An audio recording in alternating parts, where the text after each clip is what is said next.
Tengamos en cuenta que la tendencia habitual ante la dificultad es muchas veces sentirnos tremendamente limitados, caer en la frustración, en la sensación de impotencia y de desesperanza. Esto es lo que se llama un sistema de default, es un sistema en el que normalmente caemos. Y hace falta un entrenamiento, hace falta un mapa para saber cómo podemos eh, activar otro sistema que tiene una conexión obviamente con los procesos mentales y cerebrales y que nos permite ver lo que normalmente está velado. Por eso es tan importante entrenar la mirada, porque si no aprendemos a mirar cualquier situación de una forma diferente, no podremos encontrar cosas nuevas. Y muchas veces yo sé lo desafiante que puede ser mirar una situación, bueno, muy dura con ojos diferentes. Pero es que no tenemos más remedio, porque el dolor de la dificultad ya lo tenemos, el sufrimiento de la dificultad ya lo tenemos, pues vamos a esforzarnos en encontrar algo más que eso, en ir más allá del dolor, ir más allá del sufrimiento y encontrar la oportunidad. El foco de la atención es probablemente una de las capacidades más potentes que tiene el ser humano. Lo que pasa es que el foco hay que entenderlo bien. Nosotros podemos imaginarnos un rayo de luz en el cual los fotones pues realmente no están completamente alineados. Entonces, bueno, iluminan una superficie y ya está. Pero nosotros podemos ver esos fotones en absoluta coherencia, con tal grado de alineación que ya ese rayo de luz se ha convertido en un rayo láser y es capaz de perforar una placa de metal. Entonces, quiero que nos imaginemos que esa dificultad, ese obstáculo con el que todos nos podemos encontrar cada día, dificultades o obstáculos en relación con la salud, con las relaciones, con nuestro estado de ánimo, con nuestra economía, etcétera, etcétera, fueran como una plancha de metal. Entonces, si nosotros solamente hemos desarrollado la capacidad de ese haz de luz, pues no podemos ver nada más que lo evidente, que es que eso es un obstáculo, esa es una dificultad. Pero si desarrollamos la mirada de un rayo láser, es decir, si esos fotones adquieren ese nivel de coherencia, entonces perforaremos la placa de metal y descubriremos lo que hay detrás. ¿Qué es lo que hay detrás? La oportunidad. La oportunidad es aquello que tú entiendes que puede llevar tu vida al siguiente nivel, tu vida o la vida de otras personas.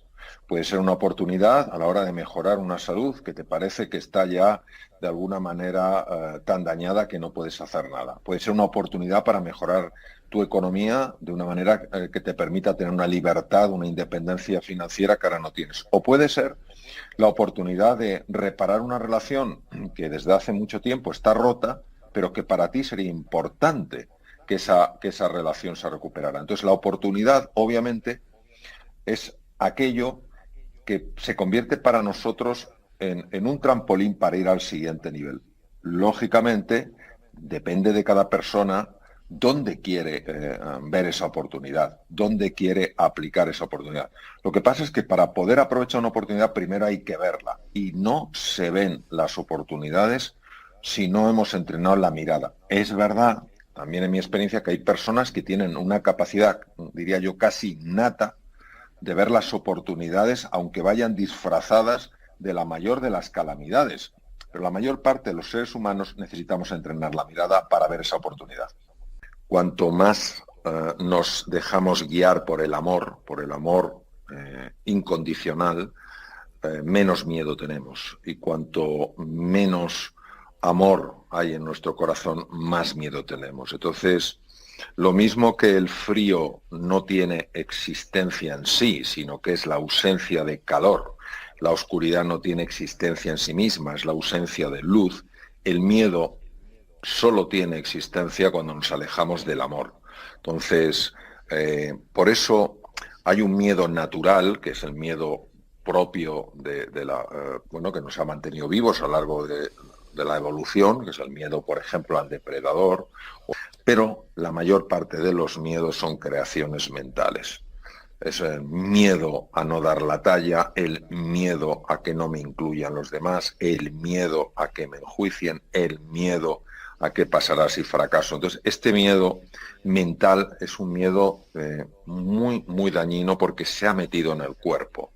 Y entonces, cuando el miedo se mete en el cuerpo, los médicos sabemos lo que puede hacer dentro del cuerpo. Y desde luego lo que hace el miedo dentro del cuerpo, hablo de este miedo mental, no del miedo al depredador, que pone, obviamente, que nos permite sobrevivir, pero este miedo mental hace muchísimo daño en el cuerpo porque da lugar a la liberación de hormonas que son bastante dañinas, liberadas de esta manera, da lugar a procesos inflamatorios, etcétera, etcétera, que desde luego no favorecen en nada la salud y desde luego para nada el bienestar. Esa idea muy cartesiana de que la mente va por un lado y el cuerpo va por otro es absolutamente obsoleta. Es decir, los procesos mentales afectan a los procesos corporales y efectivamente en algunas enfermedades que tienen una expresión física, naturalmente que se ve que detrás, escondida, hay una alteración en el funcionamiento correcto de la mente y que eso causa pues, un cuadro de ansiedad, un cuadro de depresión, cuya expresión, repito, es física, pero cuyo origen, cuya verdadera naturaleza es mucho más sutil. No se puede ver como se puede ver la dolencia física, sino que es algo que está oculto y, sin embargo, sí aflora en forma de una enfermedad física. Yo creo que los seres humanos, nosotros los seres humanos, no tenemos que tener miedo a la incertidumbre, sino al desamor. El verdadero problema no es nunca la incertidumbre, es el desamor. Vamos a ver, de los dos hemisferios del cerebro, el cerebro se parece mucho a una nuez, que tiene sus dos partes arrugadas. El hemisferio derecho, que es la puerta al inconsciente, está increíblemente bien especializado para lidiar, para manejarse en medio de la incertidumbre. No es un problema de capacidad, es un problema de lectura. Nosotros hemos aprendido a leer la incertidumbre automáticamente como algo necesariamente arriesgado, necesariamente peligroso y que con muchísima frecuencia va a salir mal. Y esto es debido a que vivimos atrapados en una cuadrícula mental donde todo lo queremos controlar, todo lo queremos dominar, todo lo queremos acotar. Y la vida no se deja ni dominar, ni se deja acotar, ni se deja encorsetar. Y esto nos pone de los nervios. Entonces, la realidad es que en toda incertidumbre, claro que hay desafíos. ¿Cómo nos va a ver? Claro que hay dificultades, naturalmente. Por supuesto que nos caemos. Claro que sí. Lo que no podemos es contar solo la mitad de la historia. Solo podemos contar el riesgo, solo podemos contar las caídas, solo podemos contar los peligros. Vamos a contar la verdad entera. Y la verdad entera incluye, también hay enormes oportunidades en la incertidumbre. De hecho, voy a poner un ejemplo para que nos quede claro. Hace 1.000.000 de años, que se dice pronto, 1.000.000 de años, el Homo erectus, que ya nos podemos imaginar la tecnología que tendría el ser humano hace 1.000.000 de años, agarró una serie de troncos, los ató con lianas y empezó a navegar por el Océano Índico. Y llegó a colonizar sitios como Australia, islas perdidas en el Pacífico, etcétera, etcétera. Entonces, Asia, etcétera. Es decir, estamos hablando de que hoy probablemente no existiríamos ninguno de nosotros si el Homo erectus no hubiera hecho eso. Y especies muy, muy antiguas fueron hasta Europa. Somos hijos de esas especies. El ser humano ha avanzado porque ante la incertidumbre ha preferido la aventura a la necesidad imperiosa de controlar. Entonces, ¿qué ocurre? Que al final somos reos, esclavos de nuestras propias interpretaciones. Si yo interpreto la incertidumbre como un peligro, yo me bloquearé frente a la incertidumbre. Si yo interpreto la incertidumbre como una oportunidad, yo exploraré. Y explorando iré descubriendo, iré aprendiendo, iré mejorando y al final encontraré todas esas oportunidades que solo se encuentran cuando uno sale de su cuadrícula mental, de su área de confort. Lo primero que todos tenemos que hacer, yo el primero, es estar abiertos al cambio y a la evolución. Y en este caso, fijaros que ya no es ni siquiera evolución, es revolución. Estar abiertos no es fácil. Esto es una cosa importantísima. Intentar al menos verlo como una oportunidad que no la podemos dejar pasar. Yo cuando he estado en escenarios complicados donde realmente no me apetecía entrar, una de las cosas que más me ayudó fue el pensar que si la buscaba, encontraría una oportunidad ahí. Y que pocas veces este sistema me ha fallado. A base de buscar encontré oportunidades. Entonces es como, fijaos queridos, es como un planteamiento vital. Todos hemos oído hablar de esta frase tan conocida, la parálisis por análisis. Muchas veces, cuando nos resistimos a algo porque sentimos inquietud, porque sentimos miedo, porque tenemos duda, empezamos a darle vueltas deseando estar mentalmente perfectamente preparados. Y cuando yo mentalmente esté perfectamente preparado, entonces me lanzaré. Sabéis que eso no funciona. Sabéis que tenemos que lanzarnos donde estemos y con lo que tengamos. Y cuando hagamos eso, curiosamente, sorprendentemente, empezarán a activarse, a emerger una serie de recursos. Hay dos cosas que el ser humano necesita casi por encima de cualquier otra cosa. La primera, sentirse realmente querido.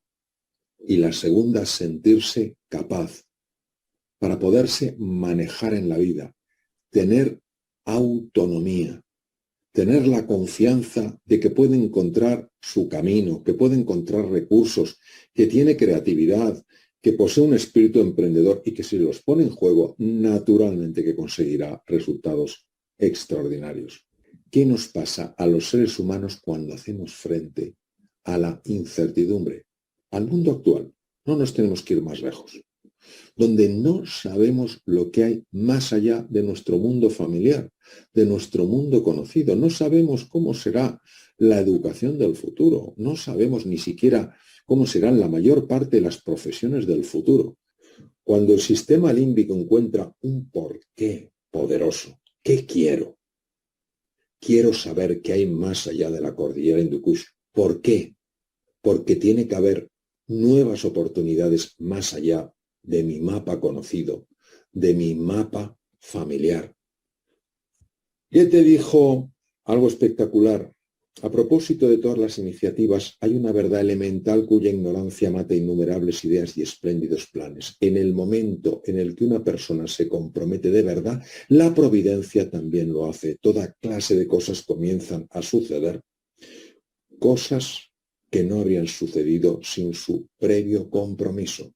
Todo un caudal de sucesos se pone en marcha con aquella decisión, ofreciéndole encuentros insospechados, recursos inesperados y ayuda material que nadie pudiera haber imaginado que pudieran suceder. Si crees que puedes o sabes que puedes, ponte en marcha. La audacia tiene poder y magia. Bueno, primero tenemos que entender una cosa, que es el error en el que hemos vivido, no digo a lo largo de años, sino a lo largo de siglos, separando el cuerpo, la mente y el espíritu. Es decir, parece que el cuerpo iba por un sitio, la mente por otro y el espíritu por otro. Hoy sabemos perfectamente, en base a la investigación, que la dimensión física, la dimensión mental y la anímica están absolutamente interconectadas. Se pueden distinguir, pero no se pueden separar. ¿Qué quiere decir? Que cuando una persona está haciendo, digamos, un ejercicio de yoga, aparentemente de cara a los sentidos físicos, lo único que está haciendo es un movimiento corporal. De acuerdo a la introspección, es decir, a esos sentidos, lo que se llama la interocepción, esos sentidos que están captando lo que ocurre en el cuerpo, está habiendo una dinámica que no es captada por los sentidos externos. Pero es que además está habiendo cambios a nivel mental. Por ejemplo, en el caso del yoga, se han hecho estudios con electroencefalografía mientras se practicaba el yoga, y una de las cosas más bonitas que se ha visto es cómo los dos hemisferios del cerebro, el hemisferio izquierdo y el hemisferio derecho, uno más racional, otro más imaginativo, más asociativo, empezaban a comunicarse de otra manera. Entonces, lo que no podemos negar es que hay algo más allá de lo que captan los sentidos, y luego hay algo que durante muchos años no se le dio importancia, que es el qualia. Qualia es la experiencia en primera persona íntima que estás teniendo. La ciencia a veces, de tan objetiva que quiere ser, pierde la belleza de la experiencia, y durante tiempo solo lo que se podía medir exactamente tenía valor, y la experiencia, alguien que decía, oiga, mire, es que yo he empezado, vamos a suponer en el caso del yoga, he ido a una clase, estaba súper tenso porque había tenido un problema en el trabajo, he estado una hora practicando yoga y salgo diferente, oiga, mire, eso no tiene importancia. Oiga, pero es que yo lo he vivido, sí, bueno, lo he vivido, pero eso no está medido. Hoy en día, sobre todo lo que se llama la ciencia contemplativa, todo lo que es la experiencia en primera persona está sumamente valorada. Respecto a los estudios, claro, todas estas disciplinas, el yoga, el qigong, la meditación, tienen miles de años de antigüedad. La pregunta es ¿por qué ha tardado?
Tanto Occidente verdaderamente en tomárselo tan en serio, porque siempre ha habido practicantes de yoga, practicantes de qigong, de meditación en Occidente, pero era casi algo más anecdótico y no con la pujanza, con la intensidad que hoy tiene. Y es porque la ciencia se ha metido a medirlo y somos así. Y lo que la ciencia avala como real, decimos, pues entonces es verdad. Y nos olvidamos de que hay miles de años que han estado avalando la bondad de ciertas metodologías, porque sencillamente, si no, no existirían. Entonces, ¿qué han demostrado, por ejemplo, los estudios científicos en lo que respecta a la meditación? Varias cosas. Por ejemplo, a nivel cognitivo, es decir, a nivel de capacidades mentales, una mejora muy significativa en cómo el cerebro procesa los datos, en la toma de decisiones y en el análisis de situaciones. A nivel electroencefalográfico se ha visto cómo hay una unificación de los dos hemisferios de tal manera que colaboran más, con lo cual la persona es más capaz. También se ha visto cómo se neutraliza una red que se llama la red neuronal por defecto, que está asociada a la infelicidad humana. Desde el punto de vista biológico, lo que se ha observado, por ejemplo, es una mejora muy llamativa del sistema inmune, que es precisamente el que nos tiene que defender frente a las bacterias, virus y tumores. Una mejora, por ejemplo, del cuadro del síndrome inflamatorio crónico, que es una auténtica epidemia que va desgastando el cuerpo, mejora de cuadros prediabéticos, mejora de hipertensión arterial, mejora de cardiopatías, unido a otras prácticas como un cuidado de la alimentación. Se ha visto incluso que reduce el tamaño de las placas en las arterias coronarias, cosa que no se pensaba.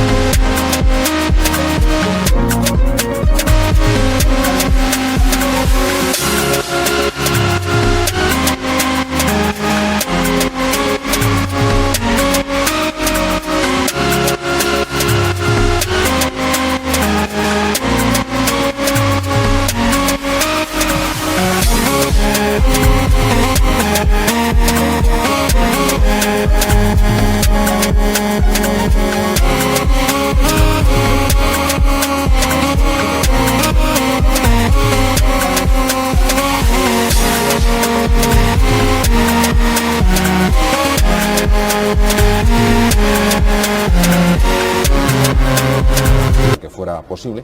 Y desde el punto de vista de las relaciones, lo que está claro es que la meditación, al inducir un estado de quietud interior, hace más fácil la escucha, hace más fácil la cercanía. De hecho, una de las prácticas más poderosas, a mí personalmente la que más me gusta en el mundo de la meditación, que es Metta Loving Kindness Meditation, es una meditación que indudablemente no solo te acerca a la persona que tienes cercana, te acerca incluso a la persona que está alejada. ¿Cómo sucede? Bueno, cosas que todavía tenemos por ver. Lo que no cabe duda es que bien hecho, no con un sentido utilitarista, sí, buscando una utilidad, pero no el utilitarismo, ¿no? Voy a hacer esto para ganar más dinero, no. Si tú lo haces, porque entonces no funciona, si tú lo haces bien, no cabe duda que mejora cualquier dimensión del ser humano, porque todas están conectadas.